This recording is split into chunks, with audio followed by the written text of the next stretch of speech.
ओम अस्य श्री महालक्ष्मी सहस्रनाम स्तोत्र महामन्त्रस्य श्री महाविष्णुर्भगवान् ऋषिः अनुष्टुप् छन्दः महालक्ष्मीः देवता श्रीं बीजं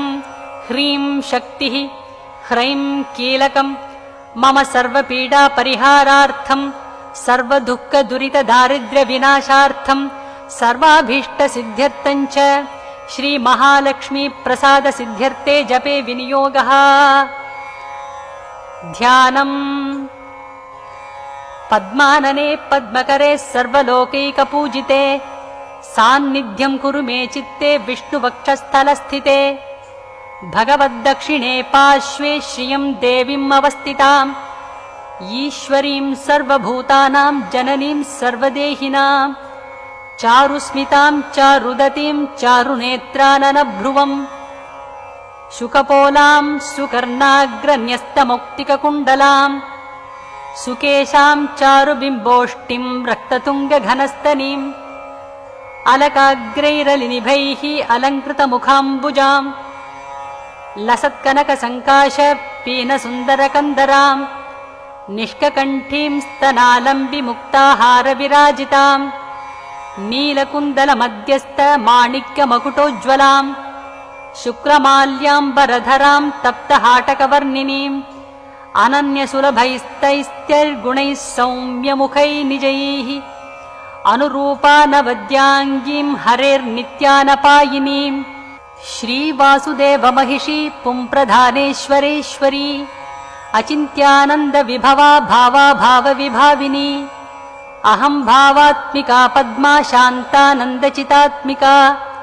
ब्रह्मभावं कथात्यक्त भेदा सर्वजगन्मयी षाड्गुण्यपूर्णा त्रय्यन्तरूपा आत्मानभगामिनी एकयोग्या शून्यभावा कृतिस्तेजप्रभाविनी भाव्यभावकभावात्मा भाव्या कामदुकात्मभूः भावा भावमयी दिव्या भेद्यभेदकभावनी जगत्कुटुम्बिन्यखिला धारा कामविजृम्भिणी पञ्चकृत्यकरी पञ्चशक्तिमय्यात्मवल्लभा भावा भावानुगा सर्वसम्मता आत्मोपगूहिनी अपृथक्चारिणी सौम्या सौम्यरूपा व्यवस्थिता आद्यन्तरहिता देवी भवभाव्यस्वरूपिणी महाविभूतिर्समतां गता ज्योतिर्गणेश्वरी सर्वकार्यकरी धर्म स्वभावात्माग्रतस्थिता आज्ञा समविभक्ताङ्गी ज्ञानानन्दक्रियामयी स्वातन्त्र्यरूपा देवोरस्थिता तद्धर्मधर्मिणी सर्वभूतेश्वरी सर्वभूतमातात्ममोहिनी सर्वाङ्गसुन्दरी सर्वव्यापिनी प्राप्तयोगिनी विमुक्तिदायिनी भक्तगम्या संसारतारिणी धर्मार्थवादिनी व्योम निलया व्योम विग्रहा पञ्चव्योमपदी रक्षव्यावृत्ति प्राप्य पूरिणी आनन्दरूपा सर्वाप्तिशालिनी शक्तिनायिका हिरण्यवर्णा हिरण्यप्राकारा हेममालिनी प्रस्फुरस्था भद्रहोमा वेशिनी रजतस्रजा स्वाज्ञा कार्यमरा नित्य सुरभिर्व्योमचारिणी योगक्षेममहा सर्वसुलभेश्चाक्रियात्मिका महासमूहा निखिलप्ररोहा वेदगोचरा विस्मयादायिनी ब्रह्म संहिता सुगुणोत्तरा प्रज्ञापरिमितात्मानुरूपा सत्योपायार्जिता मनोज्ञेया ज्ञानगम्या नित्यमुक्तात्मसेविनी कर्तृशक्तिः सुगहना भोक्तृशक्ति गुणप्रिया ज्ञानशक्तिरनौपम्या परशक्तिर्निरामया अकलङ्गा महाशक्तिर्निराधारा विकासिनी महामाया महानन्दा ब्रह्मनीतिर्निराश्रया एकस्वरूपा त्रिविधा संख्यातीता निरञ्जना आत्मशक्ता नित्यशुचिः निर्विकल्पा सुखोचिता नित्यशान्ता निस्तरङ्गा निर्भिन्ना सर्वभेदिनी असंकीर्णा अविधेयात्मा निषेध्या सर्वपावनी निष्कामना सर्वरसा अभेद्या सर्वार्थसाधिनी अनिर्देश्या अपरिमिता निर्विकारा त्रिलक्षणा अभयंकरी स्त्री स्वरूप अव्यक्ता सदसदाकृति अप्रतर्क्या प्रतिहता नियंत्री यंत्रवाहिनी हार्दमूर्तिर्महामूर्तिः अव्यक्ता विश्वगोपिनी वर्तमाना अनवद्यांगी निरवद्यातिवर्गदा अप्रमेया अमृतदुघा कूटस्था कुलनन्दिनी अविगीता तन्त्रसिद्धा योगसिद्धामरेश्वरी विश्वसूतिः तर्पयन्ती नित्यतृप्ता महौषधिः शब्दाह्वया शब्दसः कृतज्ञा कृतलक्षणा त्रिवर्तिनी त्रिलोकस्था भूर्भुवस्वरयो निजा अग्राह्याग्राहिकानन्ताह्वया सर्वातिशायिनी व्योमपद्माकृतुधुरा पूर्णकामा महेश्वरी सुवाच्या वाचिका सत्य कथना सर्वपावनी लक्ष्यमाणा लक्षयन्ती जगज्येष्ठा सुभावः जगत्प्रतिष्ठा भुवन भर्त्री गूढप्रभाविनी क्रियायोगात्मिका मूर्ता हृदब्जस्ता महाक्रमा परमद्यौः प्रथमजा परमाप्ता जगन्निधिः आत्मानपायिनी तुल्यस्वरूपा समलक्षणा तुल्यवृत्ता समवयाः मोदमाता खगध्वजा तुल्यचेष्टा तुल्यशीला वरदा कामरूपिणी समग्रलक्षणानन्ता तुल्यभूतिः सनातना महर्दिः सत्यसङ्कल्पा भूमिजा परमेश्वरी जगन्माता सूत्रवती भूतधात्री यशस्विनी महाभिलाषा सावित्री प्रधाना सर्वभासिनी नानावपुर्बहुविधा सर्वज्ञा पुण्यकीर्तना भूताश्रया हृषीकेशा अशोका स्वाङ्गिवाहिका ब्रह्मात्मिका पुण्यजनी सत्यकामा समाधिभूः हिरण्यगर्भा गम्भीरा गोधूली कमलासना जितक्रोधा कुमुदिनी वैजयन्ती मनोजवा धनलक्ष्मी स्वस्तिकरी राज्यलक्ष्मीर्महासती जयलक्ष्मीर्महागोष्ठी मघोनी माधवप्रिया पद्मगर्भा वेदवती विविक्ता परमेष्ठिनी सुवर्णबिन्दुर्महती महायोगिप्रिया नघा पद्मे स्थिता वेदमयी कुमुदा जयवाहिनी संहतिर्निर्मिता ज्योतिर्नियतिर्विविधोत्सवा रुद्रवन्द्या सिन्धुमती वेदमाता मधुव्रता विश्वम्भरा हैमवती समुद्रेच्छा विहारिणी अनुकूला यज्ञवती शतकोटिः सुपेशला धर्मोदया धर्मसेवा सुकुमारी सभावती भीमा ब्रह्मस्तुता मध्यप्रभा देवर्षिवन्दिता देवभोग्या महाभागा प्रतिज्ञा पूर्णशेवधिः सुवर्णारुचिरप्रख्या भोगिनी भोगदायिनी वसुप्रणोत्तमवधूः गायत्री कमलोद्भवा विद्वत्प्रिया पद्मचिह्ना वरिष्ठा कमलेक्षणा पद्मप्रिया सुप्रसन्ना प्रमोदा प्रियपार्श्वगा विश्वभूषा कान्तिमती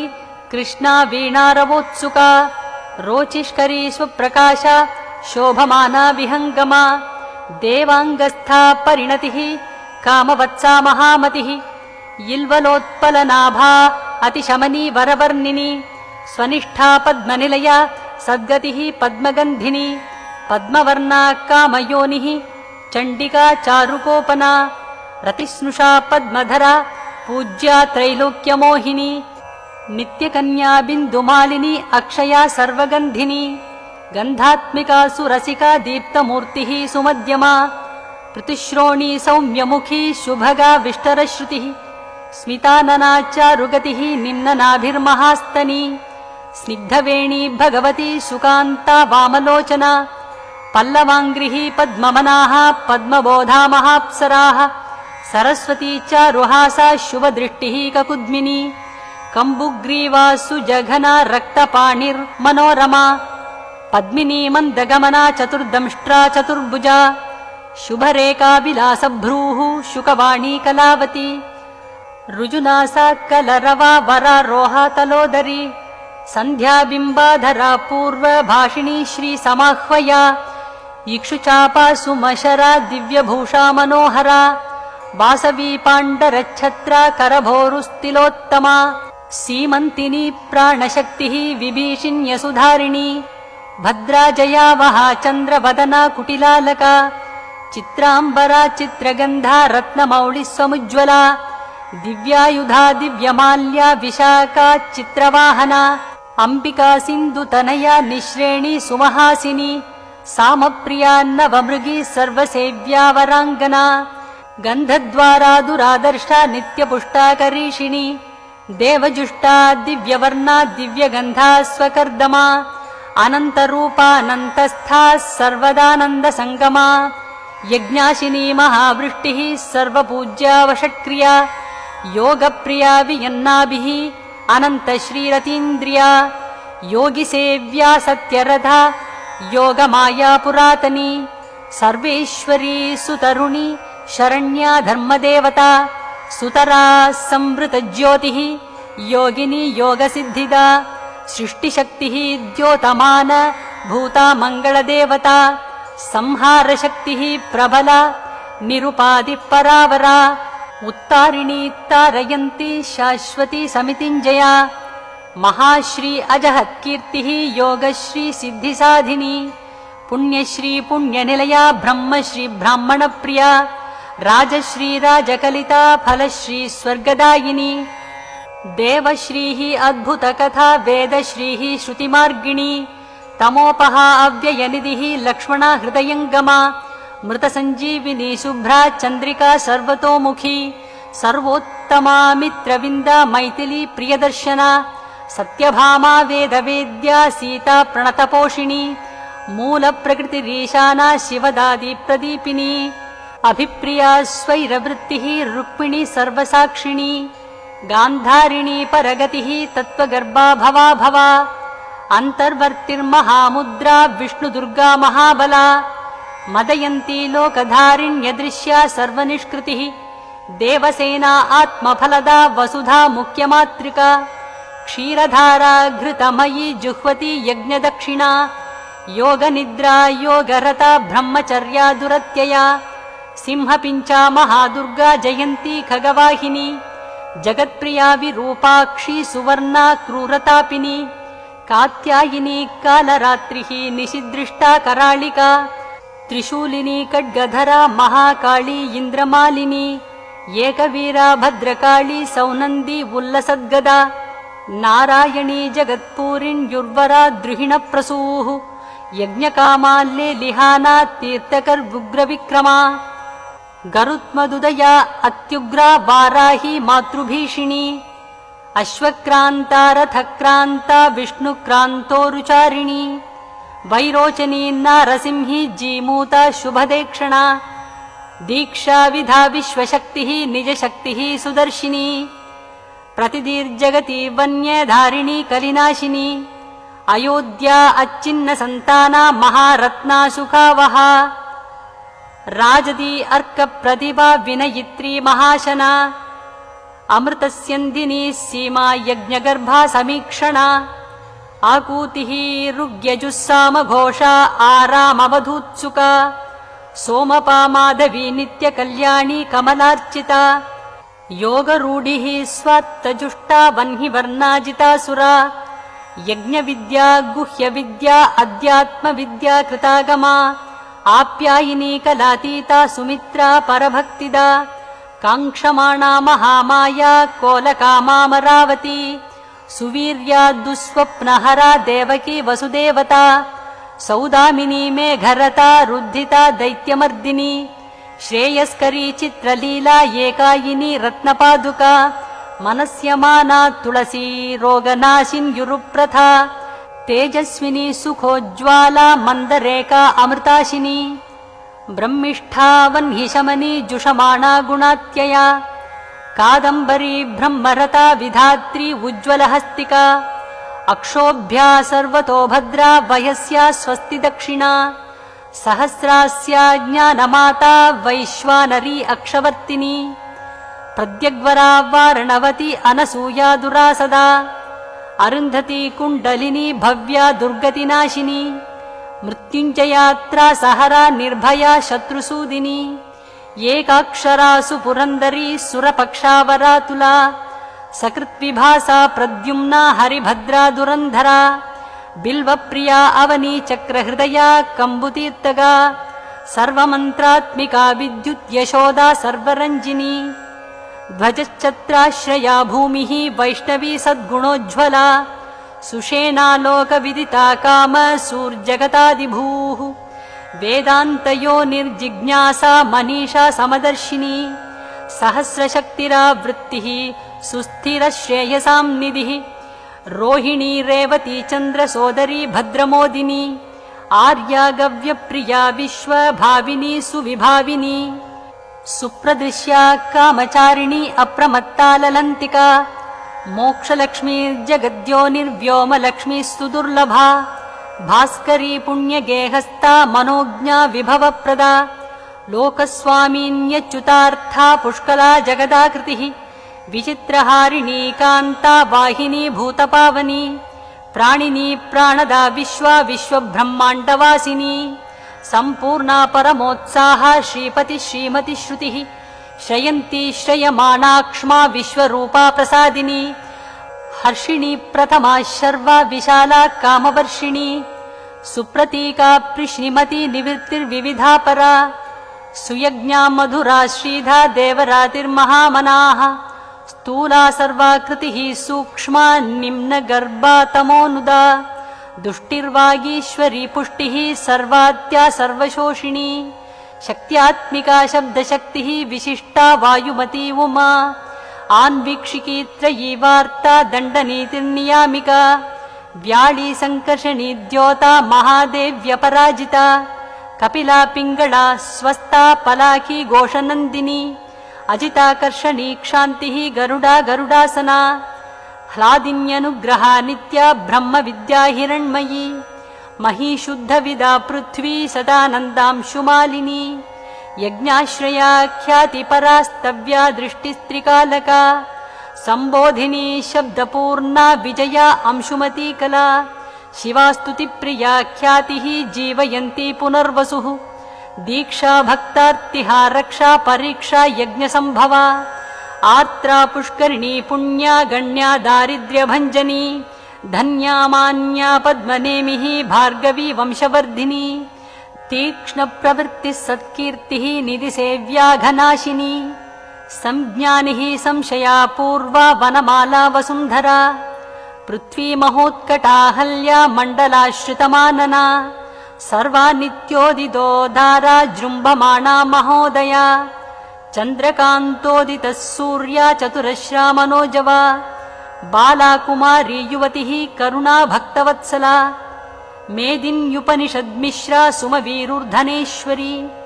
दुर्मर्षिणी सुचरिता बोधा शोभा सुवच्चला यमुना अक्षौहिणी गंगा मन्दाकिन्यमलाशया गोदा गोदावरी चन्द्रभागा कावेर्युदन्वती सिलीबाली कुहूराका वारणा सिन्धुमत्यमा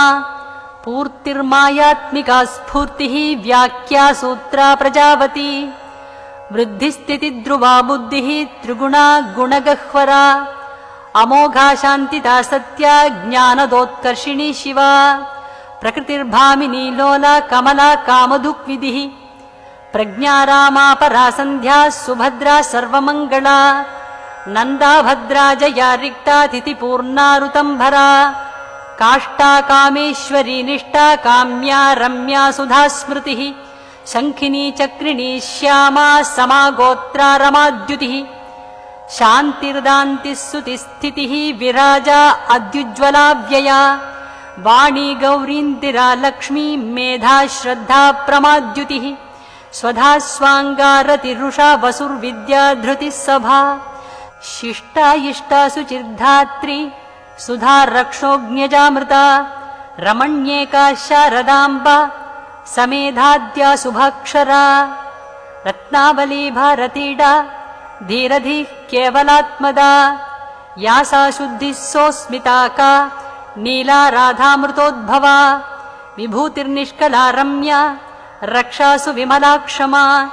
प्राप्तिर्वासन्तिका लेखा भूरि बीजा महाङ्गदा वरधुर्या स्वधा ह्रीर्भूः कामिनी शोकनाशिनी माया प्रीतिरसहना नर्मदा गोकुलाश्रया अर्कप्रभारथे भाश्व निलयेन्दुप्रभाद्भुता श्रीकृशानुप्रभा वज्रलम्भना सर्वभूमिदा भोगप्रिया भोगवती भोगीन्द्रशयनासना अश्वपूर्वा रथमद्या हस्तिनादप्रबोधिनी सर्वलक्षणलक्षण्या सर्वलोकप्रियङ्करी सर्वमङ्गलमाङ्गल्या दृष्टा दृष्टफलप्रदा। इति श्रीलक्ष्मीसहस्रनामस्तोत्रम् सम्पूर्णम्।